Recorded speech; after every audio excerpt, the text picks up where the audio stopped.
বারুইপুরের দিকে নজর রাখবো, যেখানে স্লোগান পাল্টা স্লোগান শুরু হয়েছে এই মুহূর্তে। তৃণমূলের কালো পতাকা পাল্টা বিজেপি কর্মীদের জয় শ্রীরাম স্লোগান। সরাসরি কমলাক্ষর কাছে চলে যাবো। কমলাক্ষ ভট্টাচার্য আমাদের প্রতিনিধি আমাদের সঙ্গেই রয়েছেন। কমলাক্ষ, কি ছবি? দেখো, একেবারে উত্তপ্ত পরিস্থিতি বলা যায়, যেন মনে হচ্ছে ভোটের দামামা সম্পূর্ণভাবে বেজে গিয়েছে। Suvendu Adhikari go back poster নিয়ে দাঁড়িয়ে রয়েছে তৃণমূল কংগ্রেস, এবং তার সঙ্গে গোটা রাস্তা জুড়ে কালো পতাকা। অন্যদিকে বিজেপি কর্মীরা আসছেন, বিজেপি কর্মীরা বিভিন্ন গাড়িতে করে আসছেন, তাদেরকে লক্ষ্য করে জয় বাংলা স্লোগান, চোর স্লোগান দিচ্ছে তৃণমূল কংগ্রেস। পাল্টা স্লোগান দিতে দিতে রাসমেলার যেখান থেকে মঞ্চ থেকে এই মিছিল শুরু হওয়ার কথা সেখানে পৌঁছচ্ছে বিজেপি। বুঝতেই পারছো, একেবারে যুযুধান দুপক্ষ রাস্তায় রয়েছেন, এবং এই উত্তপ্ত পরিস্থিতি সামলাতে এই মুহূর্তে মোতায়েন করা রয়েছে বারুইপুর জেলা পুলিশের অসংখ্য পুলিশ, মহিলা পুলিশ, র্যাব, কমব্যাট ফোর্স, সকলেই প্রস্তুত। রাস্তা দুপাশে কর্ডন করে ব্যারিকেড করে তারা এই দুই শিবিরকে তারা ভাগ করেছেন। আমরা সেই ছবি অমিতের ক্যামেরার মাধ্যমে দেখানোর চেষ্টা করছি। তুমি দেখতেই পাচ্ছ রাস্তা জুড়ে এই মুহূর্তে কালো পতাকায় ছেয়ে গিয়েছে। শাসক দলের পতাকা যত না রয়েছে তার চাইতে বেশি কালো পতাকা। সাম্প্রদায়িক বিজেপি, বাংলা ছাড়ো, বাংলার অগ্নিকন্যা মমতা বন্দ্যোপাধ্যায়ের ছবি, এবং তার সঙ্গে সঙ্গে গো ব্যাক শুভেন্দু অধিকারী। যারাই গাড়ি করে যাচ্ছেন, বিজেপি কর্মী আছেন কি নেই সেই তো দেখার কিন্তু সুযোগ নেই। যারাই গাড়ি করে যাচ্ছেন তাদেরকেই লক্ষ্য করে এই মুহূর্তে জয় বাংলা স্লোগান এবং তাদেরকেই কালো পতাকা দেখানো হচ্ছে। এই মুহূর্তে দেখে নেব বারুইপুরের এই গুরুত্বপূর্ণ রাস্তায় কিভাবে যত সময় গড়াচ্ছে ততটাই উত্তপ্ত হয়ে উঠছে।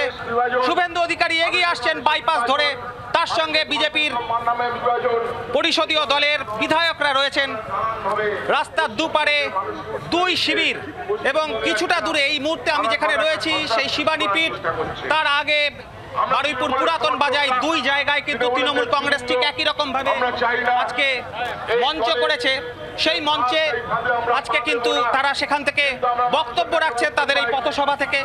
এই পথসভা কিন্তু শেষ হয়ে যাওয়ার কথা ছিল বেলা 3টেই, এখনো পর্যন্ত সেই পথসভা চলছে, এবং ঠিক সেই মঞ্চের সামনেই কিন্তু দাঁড়িয়ে রয়েছেন তৃণমূল কংগ্রেসের কর্মী সমর্থকেরা। আমি তোমাকে আরো একবার দেখিয়ে নেব, তৃণমূল কংগ্রেসের কর্মী সমর্থকরা কালো পতাকা নিয়ে রাস্তার দুপাশে কিন্তু দাঁড়িয়ে রয়েছেন, এবং তার সঙ্গে সঙ্গে সেই পোস্টার নিয়ে go back Suvendu Adhikari poster নিয়ে দাঁড়িয়ে রয়েছেন।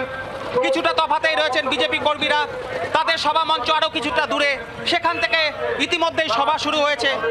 সেই সভা ছাড়িয়েই কিন্তু আর কিছুক্ষণের মধ্যেই শুভেন্দু অধিকারী এবং সব পার্ষদ বিজেপি বিধায়করা তারা সরাসরি বিধানসভা থেকে আসছেন। ইস্যু বিধানসভায় বিরোধীদের কণ্ঠরোধ এবং তার পাশাপাশি হিন্দুদের উপরে আক্রমণের প্রতিবাদ জানিয়ে আজকে এমন জায়গায় শুভেন্দু অধিকারী এই সভা এবং মিছিল করতে আসছেন যে জায়গায় এই মুহূর্তে রাজনৈতিকভাবে উত্তপ্ত। আমাদের অন্তত সেই ছবি দেখে মনেই হচ্ছে যেভাবে কমব্যাট ফোর্স তারা প্রস্তুত রয়েছেন যাতে কোনো রকম ভাবে বিশৃঙ্খলা না হয়। মঞ্চ থেকে বারংবার ঘোষণা করা হচ্ছে কোনো রকম প্ররোচনা যাতে কেউ পা না দেন, যাতে সুশৃঙ্খলভাবে বিক্ষোভ কর্মসূচি পালিত হয়, সেই আবেদন কিন্তু মঞ্চ থেকে করা হলেও এই মুহূর্তে মানুষজনের যা জোশ আমরা দেখছি বা তাদের মধ্যে যতটা উত্তেজনা দেখছি, তাতে কিন্তু পরিস্থিতি ঘোরাল হওয়ার আশঙ্কা রয়েছে। যে মুহূর্তে শুভেন্দু অধিকারী ঠিক এই রাস্তা দিয়ে ক্রস করে এগিয়ে যাবেন সেই রাসমেলার মাঠের দিকে, যেখান থেকে তিনি মিছিল করে আবার এই রাস্তা দিয়ে এসে তিনি প্রায় 1 কিলোমিটার মিছিল করে এসে তাদের যে সভামঞ্চ হয়েছে বিজেপি সভামঞ্চ এসপি অফিসের সামনে সেখানে পৌঁছে যাবেন। সব মিলিয়ে এই মুহূর্তে বারুইপুরের রাস্তায় জমজমাট যেন ভোটের আবহ, যুযুধান দুপক্ষ রাস্তায় সরাসরি তারা এই মুহূর্তে রয়েছেন। একেবারে কমলাক্ষ, তোমার মাধ্যমে আমরা সেই ছবি দেখতে পাচ্ছি। শুভেন্দু অধিকারী তিনি কিছুক্ষণের মধ্যেই বারুইপুর পৌঁছাবেন, কিন্তু তার পৌঁছানোর আগেই রীতিমতো তপ্ত হয়ে উঠেছে বারুইপুর। তৃণমূলের কালো পতাকা, অন্যদিকে পাল্টা বিজেপি কর্মীদের জয় শ্রীরাম। যে রাস্তা দিয়ে শুভেন্দু অধিকারী যাবেন সেই রাস্তা এই মুহূর্তে তৃণমূল কর্মীদের দখল, এবং দুদিকে সারিবদ্ধভাবে তৃণমূল কংগ্রেসের কর্মী সমর্থকরা তারা দাঁড়িয়ে রয়েছেন, হাতে কালো পতাকা, ব্যানার, পোস্টার। শুভেন্দু অধিকারীর কর্মসূচির পাল্টা জোড়াফুলের পথসভা, যে সভা এখন চলছে, পাল্টা বিজেপি কর্মীদের জয় শ্রীরাম স্লোগান। রীতিমতো রাজনৈতিকভাবে তপ্ত হয়ে উঠেছে বারুইপুর। যত সময় যাচ্ছে তত উত্তপ্ত হয়ে উঠছে বারুইপুর। বাংলার আওয়াজ, বাঙালির আবেগ, জি 24 ঘন্টা।